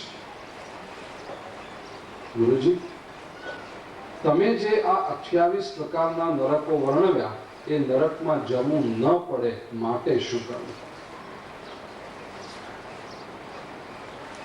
અધુનેવ મહાભાગ યથૈવ નરકાન નરઃ નાનોગ્રયાતના નેતા યત્તન્મે વ્યાખ્યાતુમર્હસી.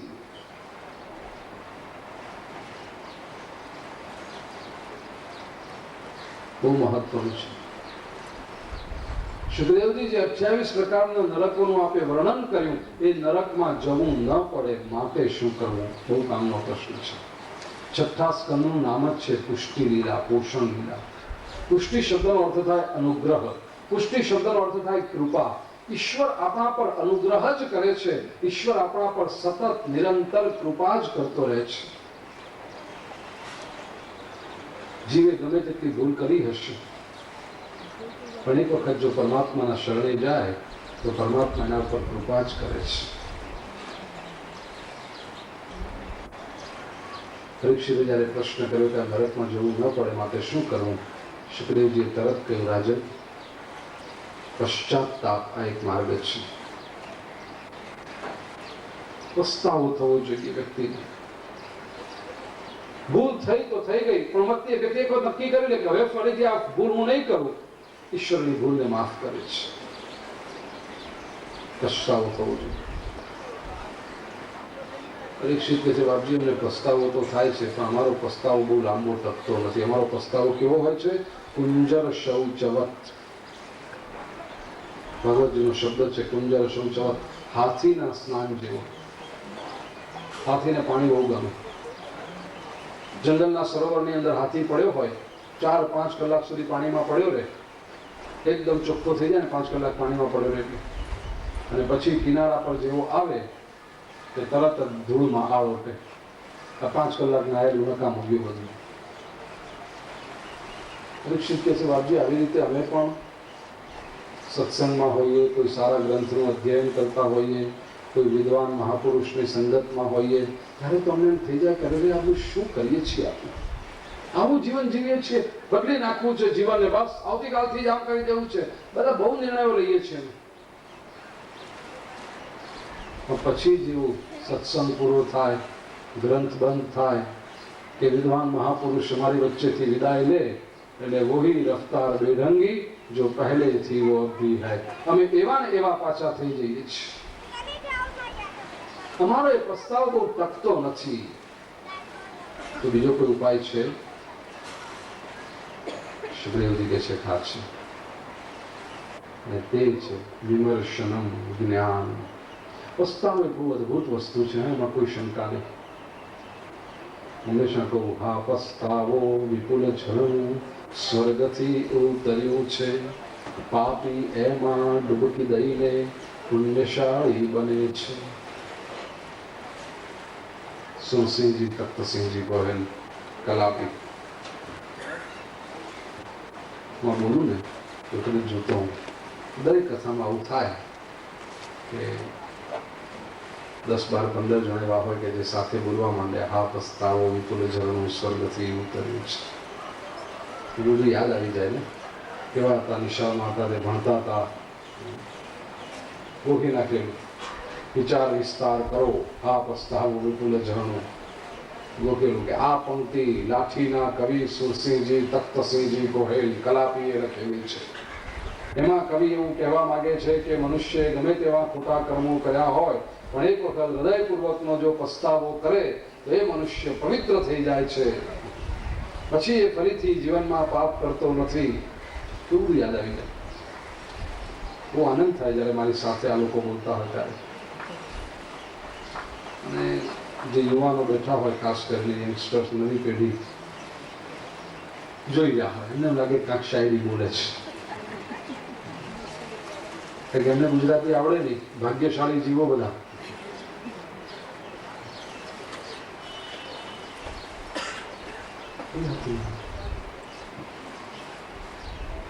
માતૃભાષા આવડવી જોઈએ.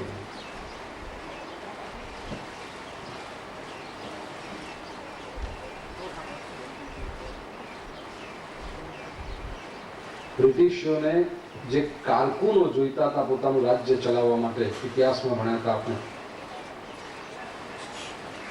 એટલા માટે લોર્ડ મેકોલે નામનો ઓફિસર થયો લોકોનો, બ્રિટિશર્સનો. એણે આ પદ્ધતિ દાખલ કરી, ઇંગ્લિશ મીડિયમમાં ભણાવવું. કારણ કે એ લોકોને સિંહ નહોતા જોઈતા, એમને ઘેટા જોઈતા હતા.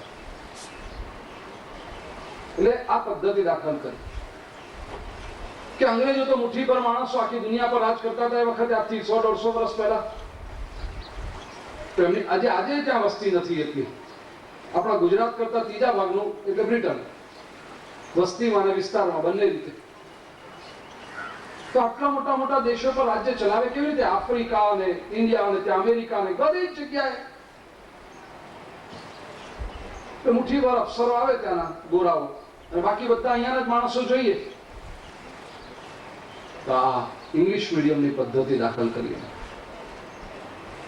અને એવું ભૂત આપણા મનમાં ભરાઈ ગયું છે, ખાસ કરીને કોન્વેન્ટમાં રાખો ભણવામાં છોકરાઓને. સંસ્કૃતિને ખતમ. હું એમાં બહુ સુંદર ટેપ્સ સાંભળી રહ્યો છું. આપણે કદાચ નામ સાંભળ્યું હશે, શ્રી રાજીવ દીક્ષિત. મને બેન અહીં બેઠા છે, મને જ આપી છે ટિપ્સ. અને ખરેખર એ વ્યક્તિએ જે કર્યું છે, અમુક વાતો એવી હતી કે હું જાણતો હતો, ઇતિહાસનો પણ અભ્યાસુ છું હું. પરીક્ષાઓ જ્યારે આપી હતી ત્યારે MA લેવલ સુધીનો ઇતિહાસ એક શોખથી વાંચી ગયેલો. બધું તાજું થાય છે.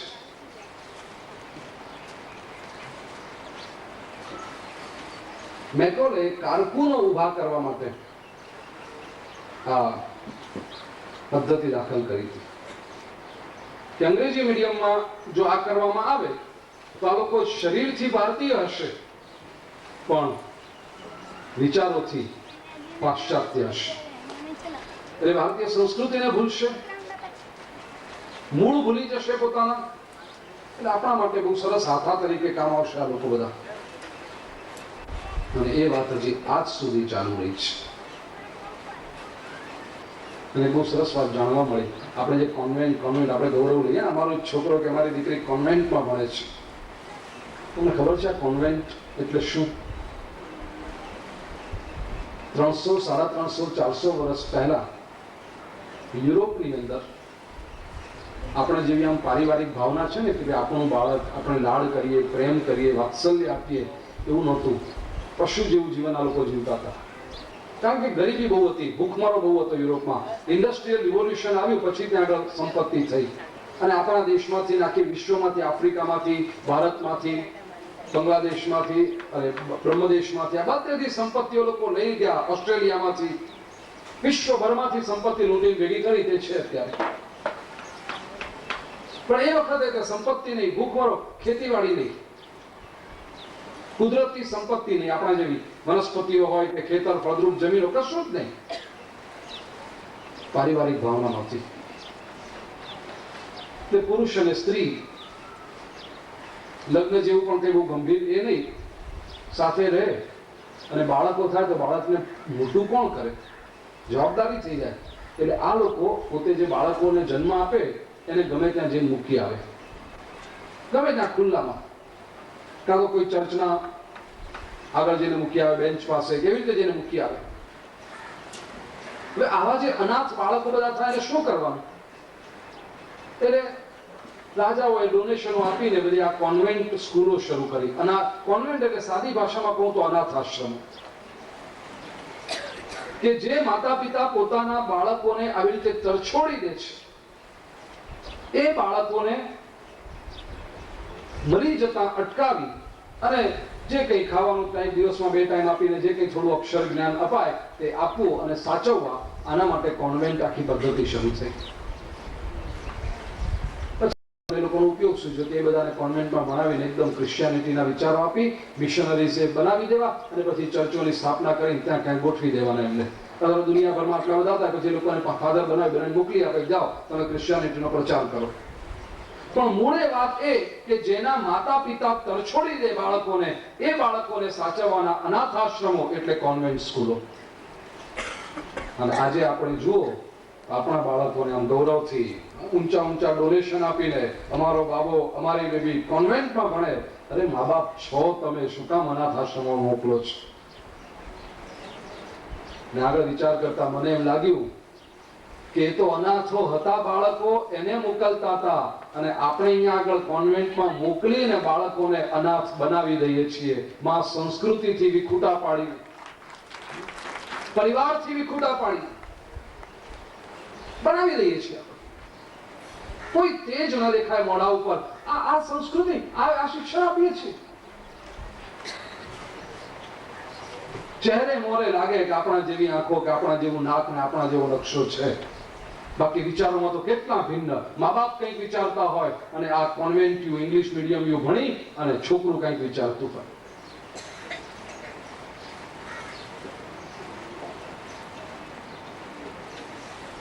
માતૃભાષા શીખવવી જોઈએ. તુર્કસ્તાનમાં એક રખડતી જાતિ છે. આપણે જેમ ત્યાં વણઝારા હોય કેવી રીતના હોય એવી રીતે તુર્કસ્તાનમાં એક રખડતી જાતિ છે, દાગેસ્તાન. એ જાતિમાં એક ગાળ છે. કોઈ માણસ બહુ ઇરિટેટ થયો ને, કોઈને હેરાન કરતો હોય ને પછી ત્રાસી જાય, કંટાળી જાય, એકદમ ગુસ્સે થાય એટલે જે ગાળ આપે, એ ગાળનો અર્થ છે કે ખુદા તને તારી માતૃભાષાથી અજાણ રાખે. ઈશ્વર તને તારી માતૃભાષાથી અજાણ રાખે એનો અર્થ કે જો તું માતૃભાષા ભૂલ્યો તો સૌથી પહેલો તો તું દાદા દાદીથી છૂટો પડીશ. મા બાપને કદાચ થોડુંક આવડતું હોય પણ દાદા દાદીને તો ન ફાવતું હોય, એટલે દાદા દાદીથી તું છૂટો પડે. એ વહાલ, એ પ્રેમ, એ ક્યાંથી મળે તને? એ છૂટો પડે. અને પછી મા બાપથી પણ, કારણ કે વિચારોથી તું મા બાપથી છૂટો પડે. અપરૂટ થયેલા પ્લાન્ટ જેવી આની હાલત થાય, ક્યાંય ન રહે. માતૃભાષા ખાસ શીખવો બાળકો, આવડવી જ જોઈએ. અને કમસે કમ ના આવડતી હોય તો શરમ અનુભવવી જોઈએ ગૌરવ લેવાની તો કોઈ વાત છે જ નહીં. માતૃભાષા નથી આવડતી. ઘણા લોકો આવું કે અમારી બેબીને તો આવડતું જ નથી ગુજરાતી બોલતા, આ બેબી ડૂબાડશે આખા ઘરને. નથી આવડતું તે જ. હું તો બે ભાષાનો આગ્રહ રાખું છું, માતૃભાષા અને સંસ્કૃત. બે ભાષા છે, સંસ્કૃત અને માતૃભાષા. જે હોય તે આપણી ગુજરાતી, હિન્દી, મરાઠી જે હશે આપો. એવા કોઈ ભ્રમમાં રહેવાની જરૂર નથી કે અંગ્રેજી નહીં આવડે છોકરાઓ પાછળ રહી જશે. કોઈ જરૂર નથી આવા ભ્રમમાં રહેવાની. દુનિયામાં ક્યાંય અંગ્રેજી શીખવવામાં આવતું નથી. જાપાન આટલું આગળ વધ્યું છે, જાપાનમાં અંગ્રેજી નથી. એ જાપાનીઝમાં એમની જ ભાષામાં શીખવે છે. ફ્રાન્સ આટલું આગળ વધ્યું છે, જર્મની આગળ વધ્યું છે, ક્યાંય અંગ્રેજી નથી. તમે યુરોપની અંદર જાઓ, લંડન એરપોર્ટ પર હો તો ઠીક છે, લોકોને ઇંગ્લિશ ફાવે. બાકી જો લંડન છોડીને તમે બીજા એરપોર્ટ પર જાઓ, બહુ ઓછા લોકો હશે જે લોકોને ઇંગ્લિશ આવડતું હશે. બાકી જનરલી લોકો નથી આવડતું. અને નથી આવડતું એ લોકોને શરમ પણ નથી. ગૌરવથી કહે છે અમારી માતૃભાષામાં બોલો. પેરિસના એરપોર્ટ પર તમે જાઓ ને કંઈક વસ્તુ લેવા જાઓ તો કહેશે ફ્રેન્ચમાં બોલો.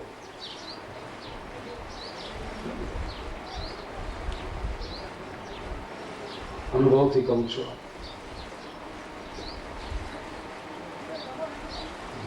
મારું કહેવાનું હશે કે આપણી આ ગુલામી મનોવૃત્તિ, હું ફરીથી કહીશું, માતૃભાષા જો આવડતી હશે ને તો બીજી ભાષાઓ બહુ સરળતાથી શીખી શકાશે.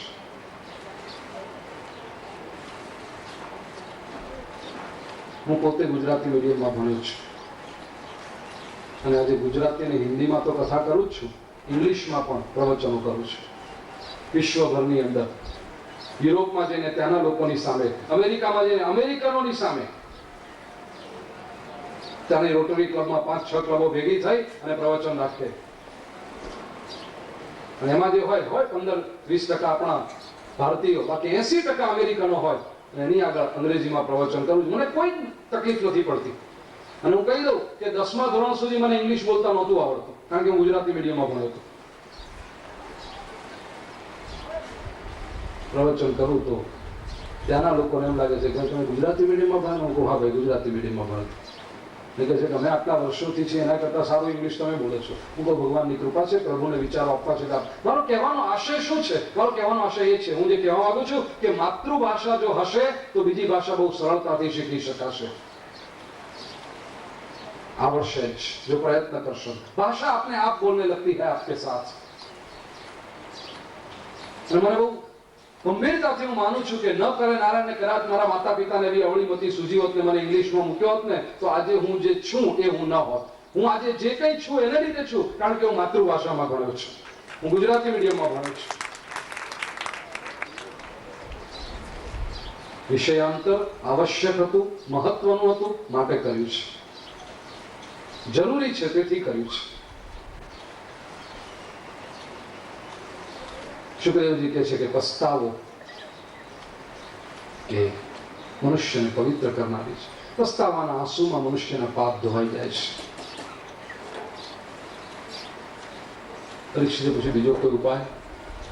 તો કે હા છે, વિમર્શનમ, જ્ઞાન.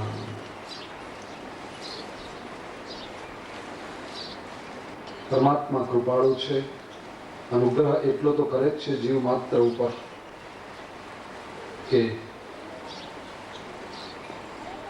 મનુષ્યને ક્યારેક જ્ઞાનની તક પ્રાપ્ત થાય. શુક્રદેવજી તો ત્યાં સુધી કહે છે કે પસ્તાવો મનુષ્ય કરે એ સારી વાત છે, પણ પસ્તાવાથી શું થાય કે એના પછીના જે કર્મો છે એ શુદ્ધ થાય. પણ પહેલા જે પાપ કર્મો થઈ ગયા એનું તો ફળ હોય જ છે, એનું તો ફળ ભોગવવું જ પડે. આપણે ત્યાં મહાભારતમાં એક બહુ સરસ શ્લોક છે, ભીષ્મ ઉપદેશ કરે છે યુધિષ્ઠિરને એમાં કે યથા ધેનુ સહસ્રેષુ વત્સો વિંદતિ માતરમ તથા પૂર્વકૃતમ કર્મ કર્તારમ અનુગચ્છતિ. યથા ધેનુ સહસ્રેષુ, ઉદાહરણ કેટલું સરસ આપ્યું. સાંજના ટાઈમે ગાયો ચરીને ગામમાં પાછી આવે ને, હજારો ગાયો એક સાથે આવતી હોય પાછી, અને અહીંયા આગળ વાડામાં બંધાયેલા વાછરડા હોય. એ વાછરડું જેવું છૂટે કે હજારો ગાયના ટોળામાંથી પોતાની માતાને ઓળખી પાડે અને એના આચરણને જઈને વળગી પડે. હજારો ગાયોમાંથી વાછરડું પોતાની, આપણને બધી ગાયો એક સરખી જ લાગે કે નહીં? હા, પણ એ વાછરડું પોતાની માતા ગાય છે એને ઓળખી કાઢે. આવી રીતે મનુષ્યના કર્મો જે છે એ મનુષ્ય ભલે ગમે ત્યાં જાય, ગમે તેવો જન્મ લે, ગમે તે સ્વરૂપે જાય, તો એનું કર્મ છે એ મનુષ્યને ઓળખી પાડે છે અને જેને પકડી લે છે. આ કર્મો કર્તાને શોધી લે છે. કર્મો ફળ આપ્યા વગર કદી શાંત રહેતા જ નથી. તો આ કર્મોનો નાશ કેવી રીતે થાય? એક જ રસ્તો, જ્ઞાન વિમર્શનમ.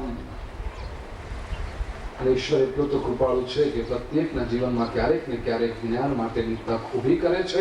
પરમાત્માની આ તક ઝડપી લઈએ, જીવનની ગાડીના પાટા બદલી નાખીએ તો ચોક્કસ મુક્તિ મળે છે. એ વાતને પુરવાર કરવાને માટે અજામિલની કથા કહી છે.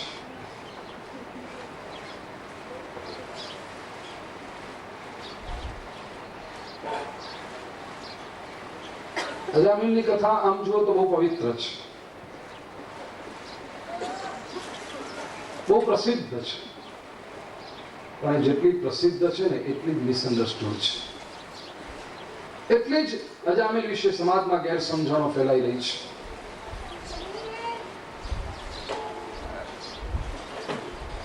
એક બે મિનિટ માટે જરા પ્રભુ સ્મરણ કરીએ. શ્રી કૃષ્ણ શરણમ મમ, શ્રી કૃષ્ણ શરણમ મમ, શ્રી કૃષ્ણ શરણમ મમ, જય શ્રી કૃષ્ણ શરણમ મમ.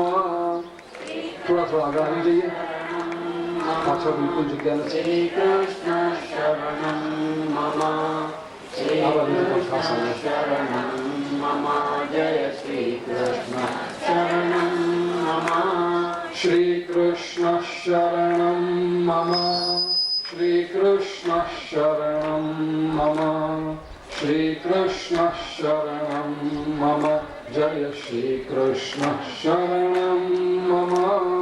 શ્રી કૃષ્ણ શરણમ મમ, શ્રી કૃષ્ણ શરણમ મમ, શ્રી કૃષ્ણ શરણમ મમ, જય શ્રી કૃષ્ણ શરણમ મમ, શ્રી કૃષ્ણ શરણમ મમ, શ્રી કૃષ્ણ શરણમ મમ, શ્રી કૃષ્ણ શરણમ મમ, જય શ્રી કૃષ્ણ શરણમ મમ.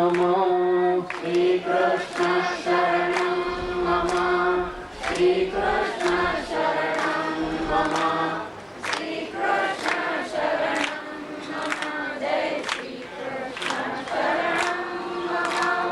મમ, શ્રી કૃષ્ણ શરણમ મમ, શ્રી કૃષ્ણ શરણમ મમ, શ્રી કૃષ્ણ શરણમ મમ, જય શ્રી કૃષ્ણ શરણમ મમ.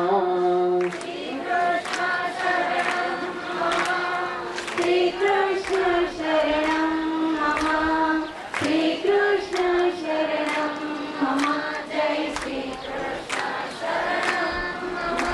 કારિત મારા ભારી રે, હે શ્રીજી બાવા, ઉપકાર તમારા ભારી રે, હે શ્રીજી બાવા.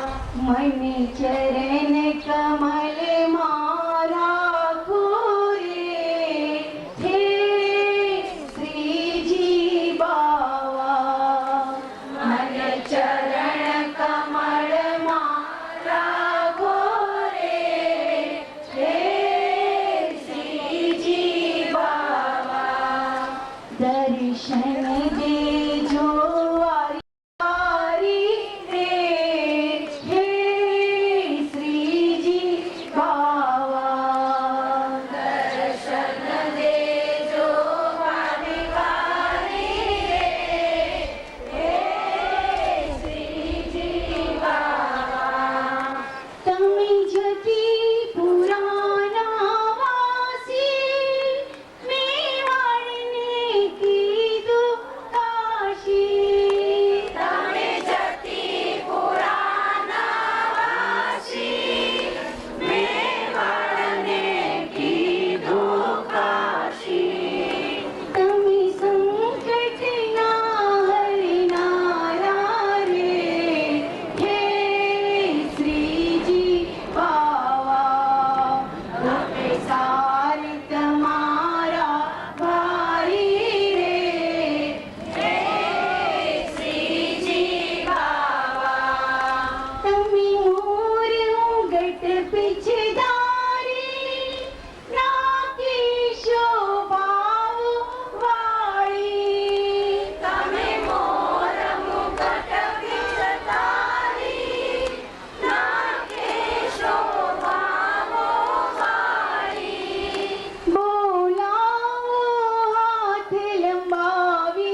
ઉપકારિત મારા ભારી રે હે શ્રીજી બાવા ઉપકાર તમારા ભારી રે હે શ્રીજી બાવા મેં જે માંગ્યું તે આપ્યું દુઃખ પડતા પહેલા કાપ્યું મેં જે માંગ્યું તે આપ્યું દુઃખ પડતા પહેલા કાપ્યું મને નિજ પદ મારે સ્થાપી રે હે શ્રીજી બાવા મને નિજ પદ મારે સ્થાપી રે હે શ્રીજી બાવા ઉપકાર તમારા ભારી રે હે શ્રીજી બાવા તમે ભક્તોના દિલ હરનારા વૈષ્ણવના છો અતિ પ્યારા તમે ભક્તોના દુઃખ હરનારા વૈષ્ણવના છો અતિ પ્યારા જન્મ મરણના ફેરા ટાળો રે હે શ્રીજી બાવા જન્મ મરણના ફેરા ટાળો રે હે શ્રીજી બાવા ઉપકાર તમારા ભારી રે હે શ્રીજી બાવા ઉપકાર તમારા ભારી રે હે શ્રીજી બાવા જી ભક્ત ચરણ ગ્રહે છે તે ખરી મજામાં રે છે જે ભક્ત ચરણ ગ્રહે છે એ ખરી મજામાં રે છે સાચા સદભાગી તે છે રે હે શ્રીજી બાવા સાચા સદભાગી તે છે રે હે શ્રીજી બાવા ઉપકાર તમારા ભારી રે હે શ્રીજી બાવા મને ચરણ કમલમાં રાખો રે હે શ્રીજી બાવા દર્શન દેજો વારી વારી રે હે શ્રીજી બાવા હે શ્રીજી બાવા હે શ્રીજી બાવા શ્રી કૃષ્ણ કનૈયા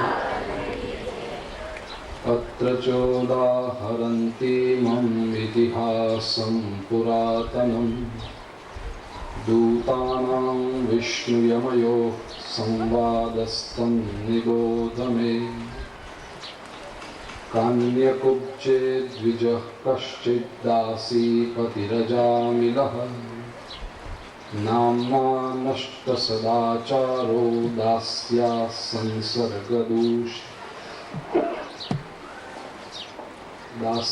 સંસર્ગદૂષિતઃ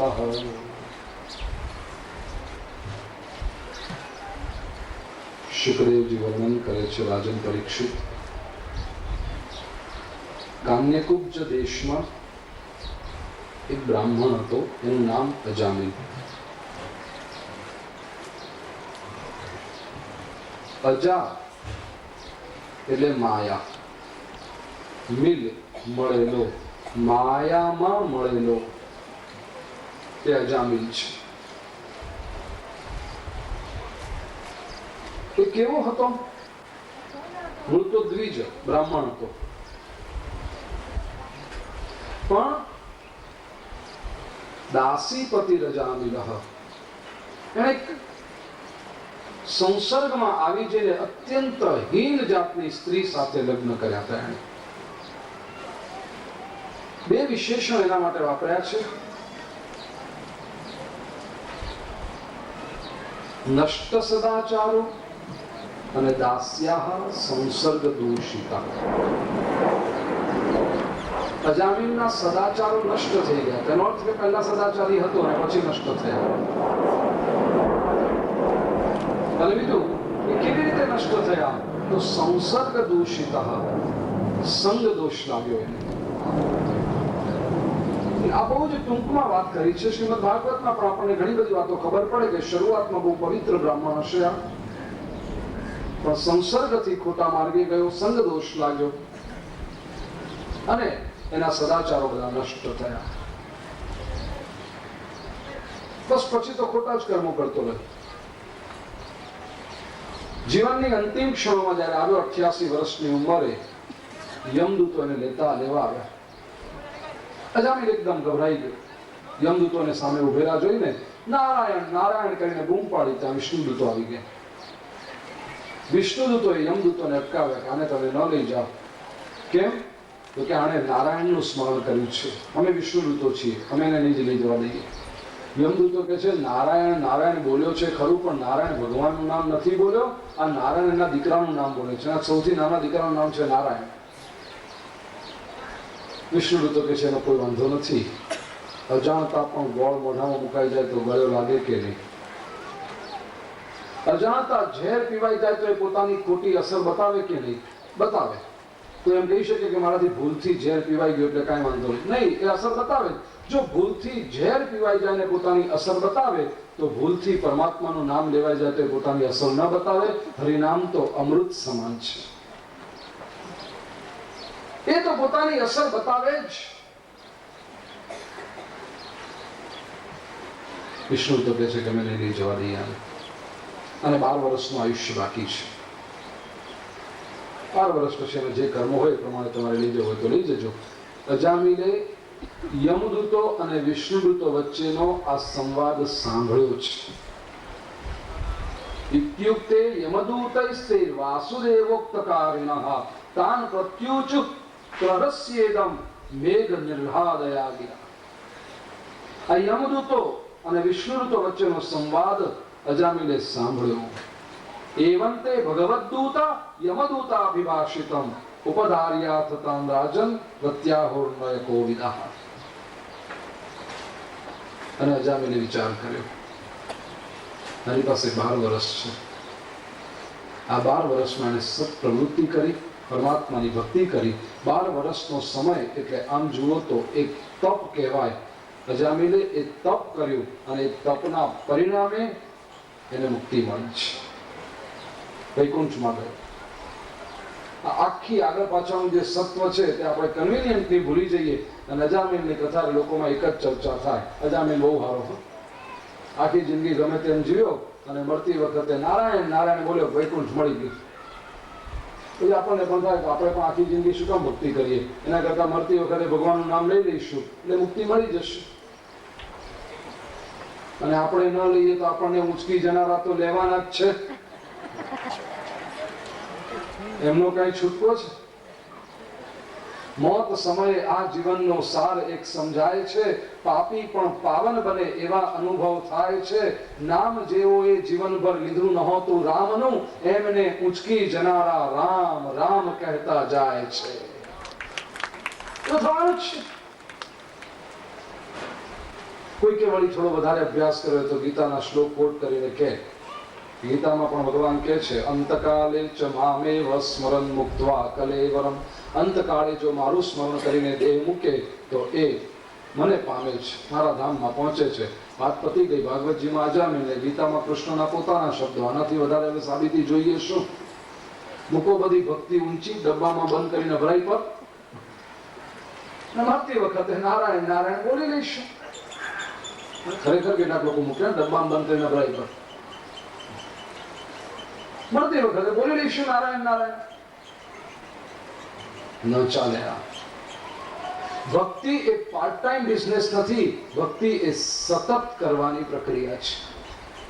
ભક્તિ એટલે તો પરમાત્મા સાથે પરણી જવું. અને લગ્ન હોય ને હંમેશ ના હોય. લગ્ન કઈ દાડામાં અડધો કલાક હું તારી પત્ની બાકી નહીં, એવા લગ્ન હોય. એને શું કહેવાય તો હું વ્યાસપીઠ પરથી નહીં કહું. એવી રીતે દિવસમાં અડધો કલાક ભગવાન અમે તારા ભક્ત, અમે ભક્તિ કરી અડધો કલાક, અને પછી 23.5 કલાક શું કરો છો? ભક્તિ એટલે તો ફૂલ ટાઈમ ઇન્વોલ્વમેન્ટ, પૂર્ણ રૂપે તે ભક્તિ છે. અને પૂર્ણ રૂપે ભક્તિ માત્ર રામ રામ રામ રામ પ્રકાર બેસી રહેવું નહીં. જીવનમાં જે કંઈ કરતા હોઈએ અને પ્રભુનો સ્પર્શ આપતા રહીએ તો ભક્તિ. અને જીવનની પ્રત્યેક ક્રિયાને જો પ્રભુનો સ્પર્શ હશે તો મૃત્યુને પણ પ્રભુનો સ્પર્શ થશે, અને મૃત્યુની ક્રિયાને પ્રભુનો સ્પર્શ થયો તો મુક્તિ નિશ્ચિત. તો મૃત્યુની ક્રિયાને પ્રભુ સ્પર્શ થાય એના માટે આવશ્યક છે જીવનની પ્રત્યેક ક્રિયા પ્રભુથી સ્પર્શ પામેલી હોવી જોઈએ. અભ્યાસ હશે જીવનભર પ્રભુ સ્મરણનો તો જ અંતિમ ક્ષણોમાં ભગવાન યાદ આવશે, નહીતર નહીં આવે. એક સત્ય ઘટના કહું. અહીંયાની કથા પૂરી કરીને જામનગર જવાનો છું. ત્યાંના આયોજકોએ મને વાત કરી. સત્ય ઘટના. જે કોઈ જામનગરનો હશે તમને કદાચ ખબર હશે, કારણ કે બહુ પ્રસિદ્ધ છે જામનગરમાં. જામનગરમાં હનુમાનજીનું એક મંદિર છે. હનુમાનજીનું નામ છે, હું ભૂલી ગયો છું. એક હનુમાનજી છે, કે કાળા હનુમાન કેવું કહેવાય છે. અને ત્યાં આગળ છેલ્લા 37 વર્ષથી અખંડ રામધૂન ચાલે છે. પ્રભુની ધૂન ચાલે. ગિનિસ બુક ઓફ વર્લ્ડ રેકોર્ડમાં એનું નામ આવી ગયું છે. દુનિયામાં આવી કોઈ સ્થાન નથી કે છેલ્લા 37 વર્ષથી અખંડ 24 કલાક વિધાઉટ બ્રેક હરિનામ ધૂન ચાલ્યા કરે છે. તો એ ધૂનની જે પ્રવૃત્તિ શરૂ કરવામાં આ 37 વર્ષ સુધી ચાલી, એમાં એક વડીલ, એમનો બહુ મોટો હાથ. મને આયોજકોએ વાત કરી જામનગરની કથામાં. બહુ મોટો હાથ. દિવસના 3-4 કલાક એ વડીલ ત્યાં જ આપે. 85 વર્ષની ઉંમર. આમ ચાલ્યા જતા હોય તમને લાગે નહીં કે આ 85 વર્ષની ઉંમરના છે. એટલું સ્પષ્ટ સુંદર શરીર. નખમાં કોઈ જાતનો રોગ નહીં, કોઈ ડાયાબિટીસ નહીં, કોઈ બ્લડ પ્રેશર નહીં, કશું જ નહીં. હમણાં 1.5 મહિના પહેલા એમનું અવસાન થયું, અને પણ કેવું આકસ્મિક હેમરેજ થયું. બીજી કોઈ જાતની બીમારી નહીં, હેમરેજ થયું. અને લગભગ 1.5 મહિનો છેલ્લો કોમામાં રહ્યા, બેહોશીમાં. કોઈને ઓળખે નહીં, કશું કરે નહીં. એ પ્રતિષ્ઠિત વ્યક્તિ, આવી પ્રવૃત્તિ સાથે આટલા બધા વર્ષોથી જોડાયેલા. એટલું જ નહીં, ધંધે ધાપે પણ સુખી પરિવાર, સમાજમાં આગળ પડતો પરિવાર, સમાજ સેવાઓ પણ કરેલો, ઘણી બધી વ્યક્તિઓ સાથે પરિચિત. આટલા બધા લોકો એમની ખબર કાઢવા આવે આ વડીલ પાસે, ને કોઈ પણ આવીને ત્યાં જઈને જાય ને સામે રીતે વ્યવહારમાં ન કે કેમ છો દાદા, કે કેમ છો કાકા, હું આવ્યો છું, ઓળખ્યો, આવું કંઈ પણ બોલે. વડીલ એની સામે પણ ન જુએ, આંખ પણ ન ખોલે, કશું જ ન કરે. પણ જો કોઈ વ્યક્તિ પાસે જઈને કહે રામ રામ વડીલ, આ વડીલ હોઠ પકડાવીને કે રામ રામ. સગો દીકરો જો બાજુમાં જઈને કે બાપા હું આવ્યો છું, કઈ જોઈએ છે, ઓળખે જ નહીં, કોઈ જાતનો પ્રતિભાવ નહીં, આંખ પણ ખોલવાની નહીં, કશું જ નહીં. સગો દીકરો જે એવું હોરે કઈ નહીં. અને અજાણ્યો માણસ પણ આવીને કે રામ રામ બાપા, કે રામ રામ. અને આ 1-2 દિવસ નહીં, 1.5 મહિના સુધી હકીકત છે. આ બહુ જૂની વાત નથી, 1.5 મહિના પહેલાની વાત છે. છેલ્લો 1.5 મહિનો વડીલનો એવો જ વીત્યો.